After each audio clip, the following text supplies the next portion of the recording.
Look at him. Y'all see this? Look at me. Y'all see how I look right now? This man that brought me on a date to Shake Shack. Like, of all places. Look at him. So you make your post on Facebook letting everybody know that you mad at your dude or he did whatever. You speaking out of anger and emotion. Understand that the actions and the stuff that you putting out there on social media is causing your man to get closer with somebody else, all because she's saying and feeding him that she's not gonna do what you do. I remember when Instagram first came out, like Instagram and Snapchat. The type of posts we used to post on Instagram and Snapchat used to be so pointless, but it was so much fun. It was like a vlog, especially Snapchat. Snapchat, you would literally post every single moment of the day. That was like the thing to do back then. It was genuinely just fun and just updating your family and friends. But now that we are years into social media platforms, things have really changed and people are starting to overly share in their content, posting everything good or bad about their relationships. People have gotten so comfortable with sharing their life, they're even recording themselves in the shower. See, I actually had to blur out this video because I don't even know how TikTok guidelines allowed this video on here. But why are we recording ourselves taking a shower? See, but it goes a lot deeper than just content creation. Like, a lot of people feel the need to post their every single moment. And people are starting to realize that posting luxury is not the real luxury anymore. The real luxury is the privacy. Oversharing has gotten so cheapened that privacy is the new luxury. So we're not going to talk about the biggest flex are the things that people can't see. And one of them is privacy. When no one can pinpoint where you're currently at, where you're going, where you've been, they can't pinpoint your lows or your highs. They can't pinpoint where you are financially, physically, spiritually, mentally. When people don't know the bag that you just got, the abundance that you're currently surrounded by, the healthy relationship that you're in, when everything is healthy around you, keep that to yourself. And that is the quickest way to just mental bliss. Biggest flexes you can have is privacy. And this is why privacy is a big ass flex. When folks can't pinpoint when you get in a bag, when folks can't pinpoint that you done lost all this weight, when folks can't pinpoint that you got this new opportunity coming in your life, like, that shit like really rots a lot of motherfuckers. Like, straight up. Privacy is so important. Don't tell everybody your moves, man. Like, keep that to yourself.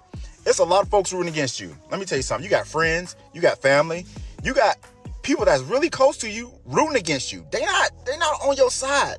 Y'all gotta learn to use privacy as a flex. All right? And the reason why it's a flex is because nobody knows what your next move is. But when you always letting people know what your next move is, they gonna hate on you. You got people that'll pray against your blessings. Like, literally pray that you fail. There's like jealousy that sets in on people, that folks will literally like plot against you even though you've done nothing to them. Like, y'all gotta really take this in. Use privacy as a flex. Don't tell everybody your moves. Don't let everybody know what your moves are. It's like you gotta think about it from this point of this. Like, if we got in a war with a country, you think the United States gonna broadcast on the news what the fuck we about to do to the next country? Hell nah. They gonna do that shit overnight, and you gonna hear about it the next morning. And that's why the United States is able to flex the way they're able to flex.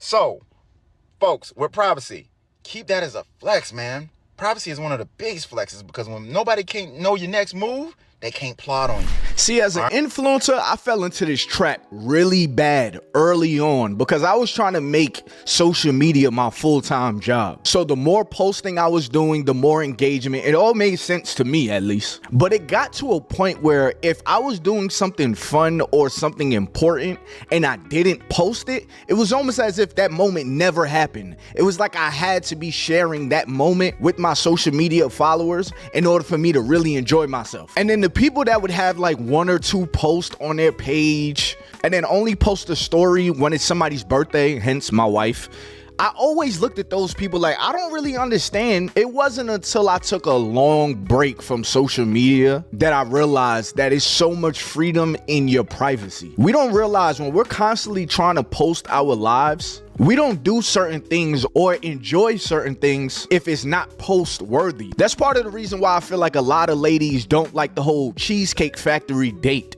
because it's not something you can actually post and it looks all luxurious.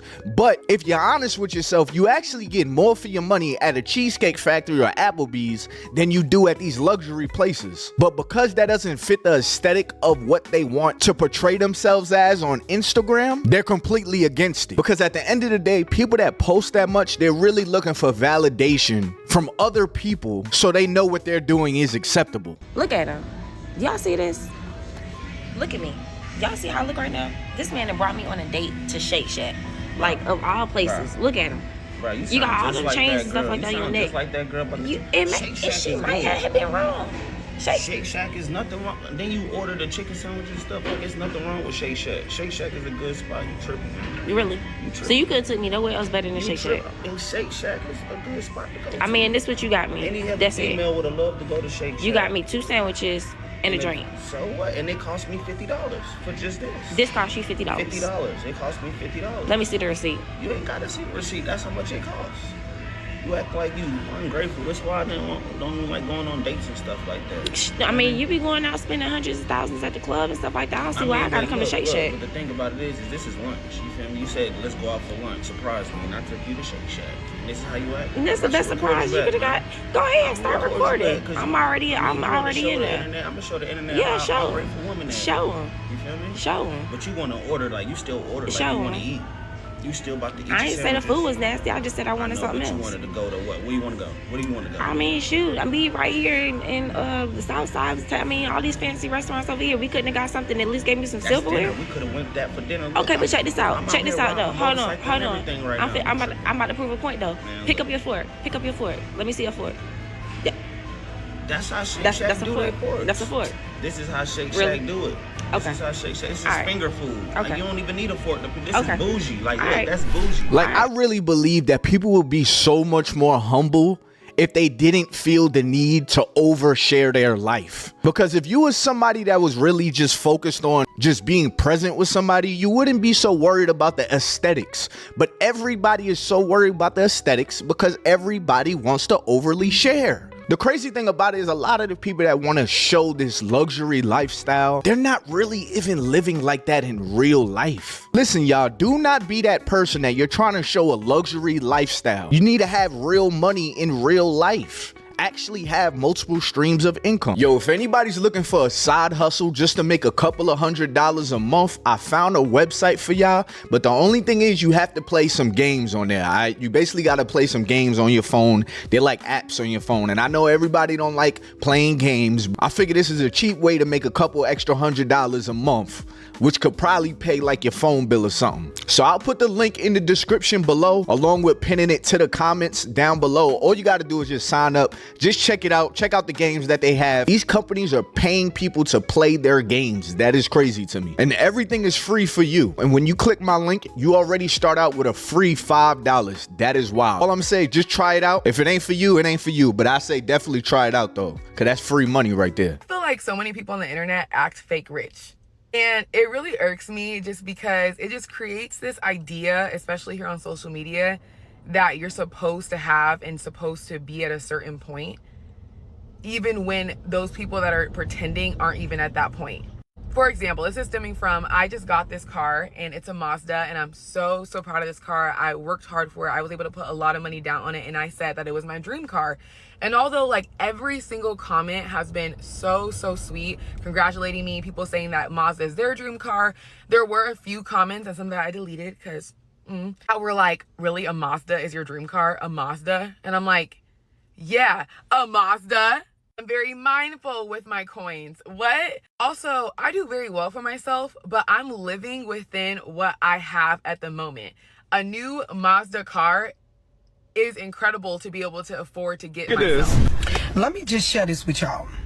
So you in a relationship, you going through something with your man. Something happened, he make you mad, you make a post on Facebook. So you make your post on Facebook letting everybody know that you mad at your dude or he did whatever, you speaking out of anger and emotion. So you type your post and you post that. So then after you make your post and you post it, and it's coming down to everybody news feed. So everybody looking and they watching, and you got another girl at home and she see this scroll down her news feed. Now she's somebody that ain't had no man in a while. She ain't been in no relationship. She see this. She know you and she know your man. So now she know that you and your man going through something. So now when she out and about and she see your man, she know how to deal with that situation because she know it's trouble at home, right? So she can either bring it up. She can say, well, I see what you and your girl going through. You know, I ain't even that type of female. I wouldn't even be all on Facebook posting about, you know, our business. I just think that's so tacky, blah, blah, blah, blah, blah, blah, blah. They exchange numbers. The stuff she's saying caught your man eye because he aggravated with that that you doing anyway. So we not saying he right, but I'm just giving your ass circumstance. So they exchange numbers. Now they talking. Now you don't know this going on. So yet again, you and your man go through some more stuff later on, and like you do, because this is a part of your character, you get back on social media, you type up another post about how you and your man going through something. The more y'all go through stuff and the more you post, the more this other girl know to be there for him, to be that one that don't do that that you do. So you don't understand that the actions and the stuff that you putting out there on social media is causing your man to get closer with somebody else, all because she's saying and feeding him that she's not gonna do what you do. And in his mind, he just trying to find a breath of fresh air from the bullshit he going through with you. Now, mind you, he might really love you. He might not. We don't know. But he was able to be caught in a state that's vulnerable for somebody else to slide in based off of your actions. So now these two establish a relationship and a bond, and now you being cheated on. So then, lo and behold, you find out this man cheating on you through going through his phone or whatever. Now you up in the head. You got trust issues.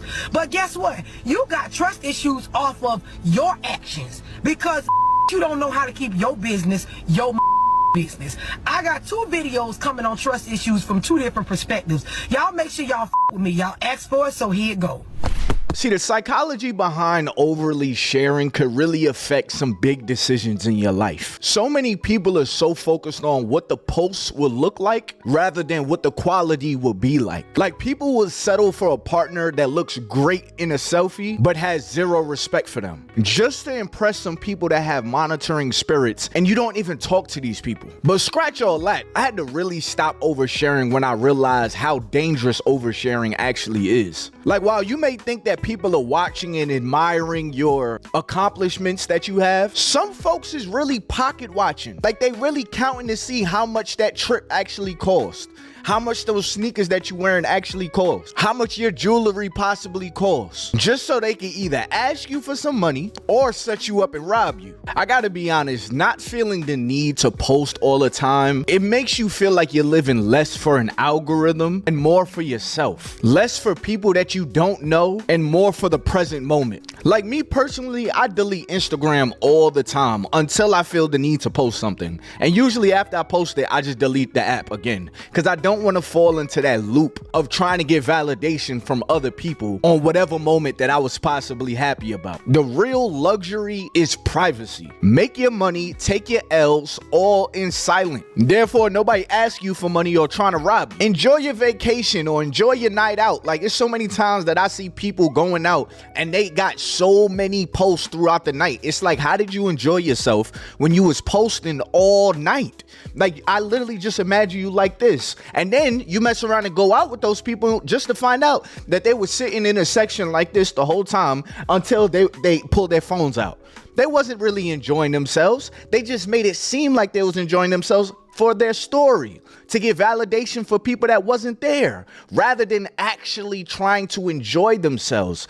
People have gotten so deep in overly sharing, they have forgotten to actually enjoy the moments. People, we gotta stop being camera crews to our life. Instead, actually live it. But anyways, y'all, now I want to hear what y'all got to say. Do you feel like you overly share on the internet? Do you know anybody that overly shares on the internet? And how do you feel about people that overly share? And to all my people that want to get that side hustle money just by playing games on your phone, don't forget to click that link in the description below, or the link that is in the comments below. Just check it out for yourself. See if you like it. If it's not for you, it's not for you. But make sure you hit that like button, subscribe button, turn on my post notifications and all that good stuff, man. Until next time, y'all, it's been your boy Ty Boogie. Peace.